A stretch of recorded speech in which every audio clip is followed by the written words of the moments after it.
Hey guys, day 3 working on the Ford F-150, and transmissions seems to be good, all buttoned up, and we jumped on tackling some other things, starting with the sunroof. Basically it just had 4 screws in those locations right there, 2 on that side and 2 on the other side, that are kind of adjustments, fine-tuned adjustments, and you know, what retain the sunroof. If anybody knows what's good, this I can get with a razor blade, but good to take off the paint. Yeah, that's what I don't want to do.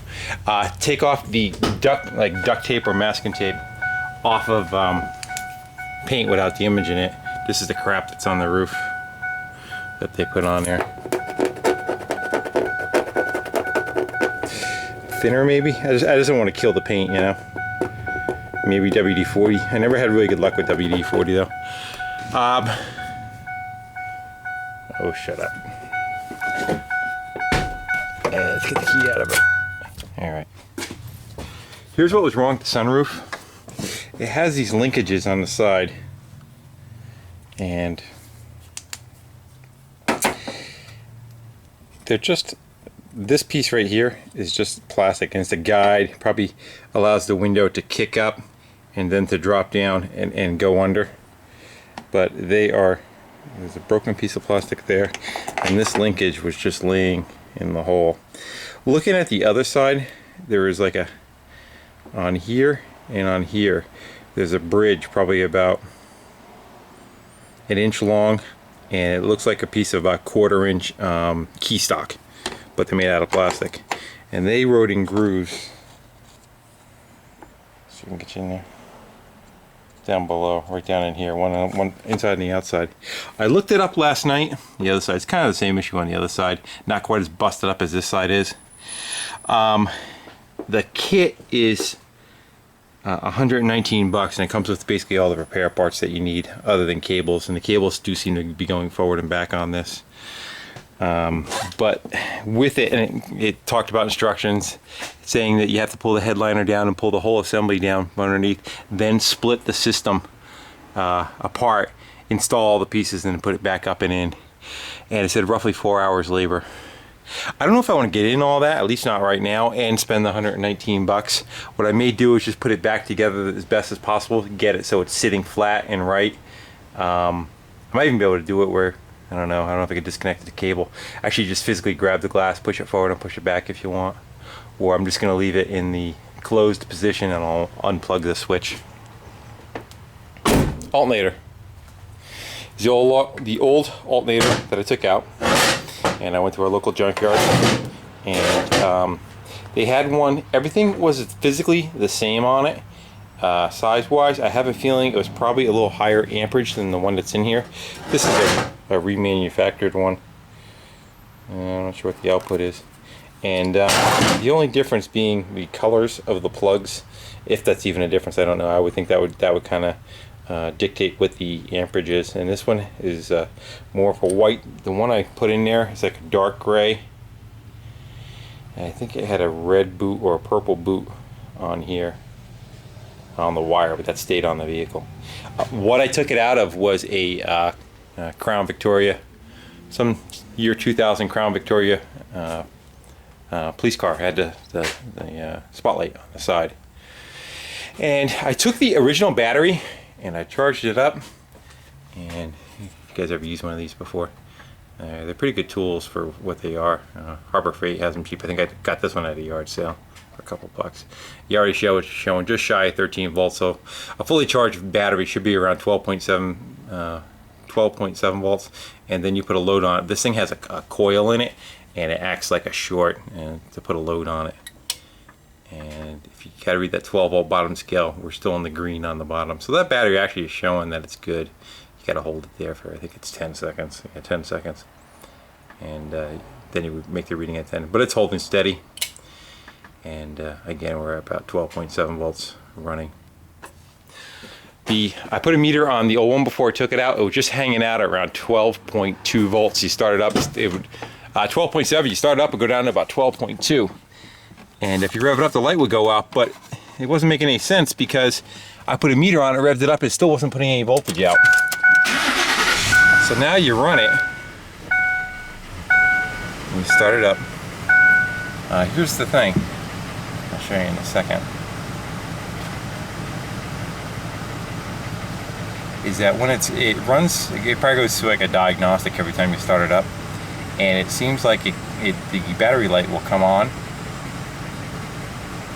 To make a liar out of me. In a second.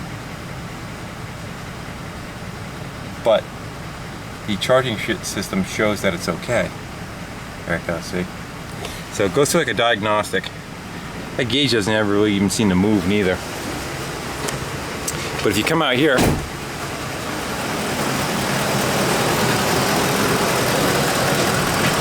you read the meter, now you're looking at that very last scale where the white's the charging system, and you'll notice that it is in the green, showing that good.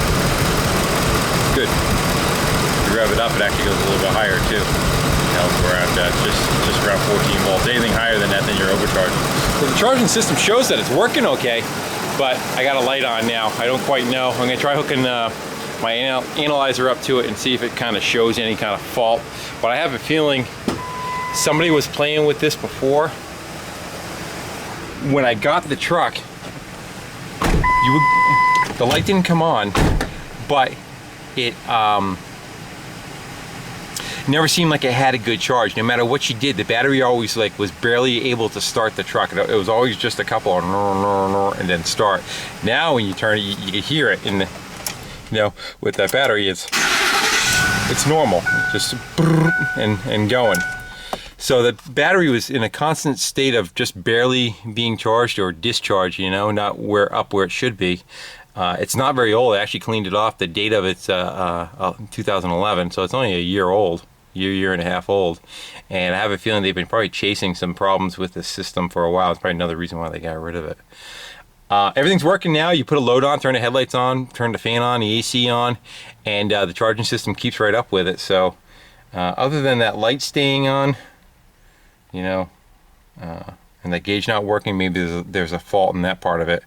But if anybody has any answers to me or any thoughts, go for it.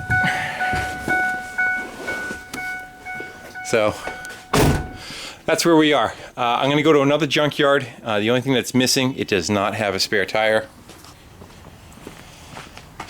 Someone yanked the spare tire out from underneath it. And then when you flip up the back seats, there is supposed to be a jack, I believe, under the back seats, and somebody grabbed them also. So I'm going to see if I can scoff a couple of those pieces up. Yeah, if you look right there, that's where the jack is supposed to be mounted on that bracket right there. So see if we can get those, and then we're pretty much complete.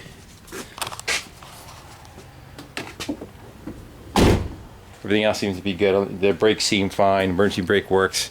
All the tires are good. I don't know. Other than the sunroof.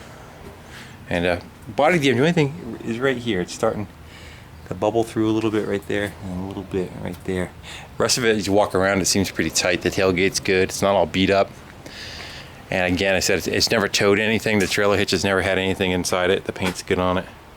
Running boards have some cracks in the plastic. I do have the pieces and might be able to two-part epoxy them back together just for aesthetics.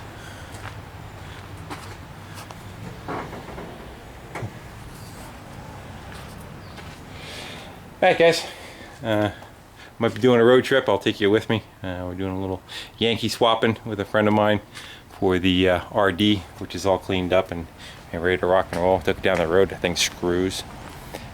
And put a new gel cell battery in it, and she's ready to go. So it's getting traded for one of these. Good deal, wasn't it? Nah, this isn't the actual one. This is a parts one I bought for 200 bucks. It's got some cool pieces on it though. The other bike has a bent back rim. It's missing one of these little glove boxes. A friend of mine needs for his. He needs a part of the CVT transmission. He's got slop in his and it vibrates because he's got two of the bikes. So for 200 bucks, I figure I can pick pieces off of it.